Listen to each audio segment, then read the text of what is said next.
Let's talk about some of the fundamentals that make a democracy work and what democracy is, and tie it in with personal development work that we're doing, with consciousness work, with spirituality, and also with the current events that are happening around me. I've gotten multiple comments and feedbacks over the last couple of months that I've seen in the comment sections where people want me to talk about COVID-19, or they want me to talk about the Black Lives Matter protests and other things that are happening in current events. So that's going to tie in with this discussion of democracy. So what is democracy? How do we really understand what democracy is and how to make it work effectively? Where to even begin with this topic? We're going to be kind of going all over the place. This is going to be a freewheeling discussion. I don't have anything planned per se. But the first thing we should notice about democracy is how much it's taken for granted. Especially if you grew up in a democratic country, more or less, developed country, first world country, where some degree of democracy is available. It's very easy to take it for granted and to not see the challenges, the inherent challenges that democracy brings. So fundamentally, what is democracy about? It's about giving ordinary people autonomy in controlling their futures, their lives, and the trajectory of their society. It's where ordinary people are involved in important decisions about war, about taxation, about regulation, about discrimination, about rights, about laws, and the direction of society, how to structure healthcare, how to structure the economy, and so on.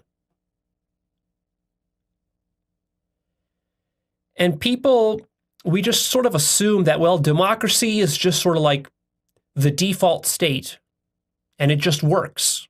Because if you're in a country like in America, then it's sort of been here for a couple hundred years, and people just take it for granted.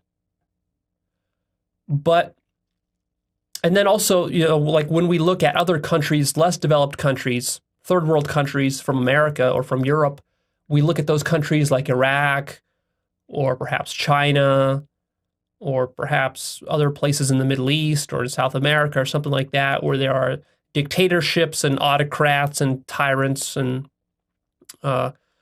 oligarchies and things of this nature. We tend to look at that and we say, oh, look how crude and how barbaric they are, how evil they are. And if we could just bring democracy to them, the way we tried to do with Iraq.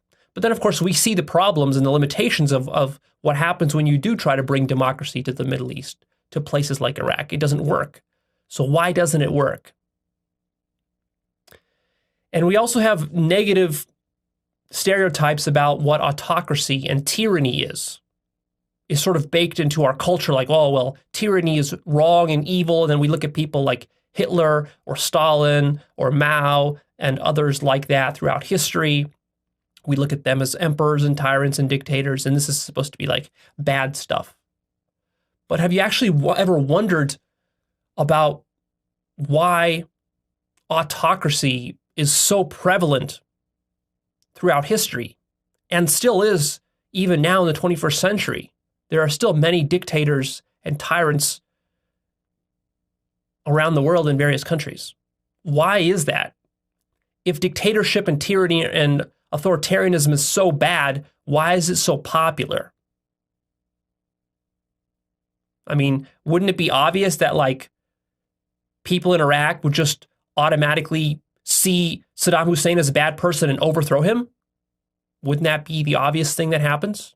Because obviously it's bad, so why do people put up with something that's obviously bad and wrong and unjust? We tend to have very simplistic notions of democracy. The first thing we need to understand about democracy is that it's not a binary. It's not like, oh, well, we have democracy or we don't. There are many, many degrees and orders of magnitude of democracy. And there's this sort of myth that we've developed, at least within American democracy, this notion of like, well, America was just founded on democratic principles. It was a democracy from the beginning. Now, of course, obviously people say, oh, Leo, but America's a republic, technically. Let's not split hairs about this sort of terminology. What's important is that one of the innovations of the American Constitution was the idea that citizens get the right to vote. Now, of course, there were severe limitations on what counted as a citizen. You excluded females, you excluded blacks, you excluded Native Americans and a bunch of other stuff. And you even, at the very beginning, you even excluded poor white people who didn't own land and didn't have any kind of status. So really, even though America was a democracy, we sort of say, in the history class, we say that America was started as a democracy, but really, how democratic was it? The degree of democracy there was pretty limited. Looking back at it now, 2.5 centuries later, we see so many people were disenfranchised, didn't have a lot of power. So there's sort of like the myth of democracy, the sort of idea that, oh, everybody in the country gets to decide the direction of the country. And then there's the sort of reality of it, of who's really pulling the strings in terms of influencing the direction of the country.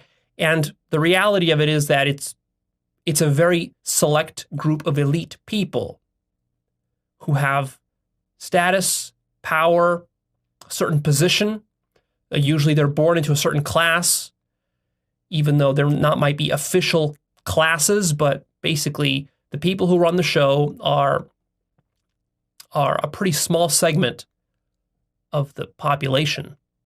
The general population, even today in the 21st century, not to mention 2.5 centuries ago, don't have much of a say at all in determining the direction of the country. Why is that? See, there are certain inherent limitations to democracy, and democracy only works effectively when it fits a certain psyche and a certain cognitive level of development, a certain moral level of development, and a certain educational level, and a certain level of consciousness within people. If we just take a group of chimpanzees and we try to give them democracy, it's not going to stick. Why not? Because they're operating at such a low level of cognitive development, moral development, and level of consciousness that they're not going to be able to sustain that. Even if you were able to teach them, assume we can get over the language barriers and so forth, they wouldn't be able to sustain it because they're more animals.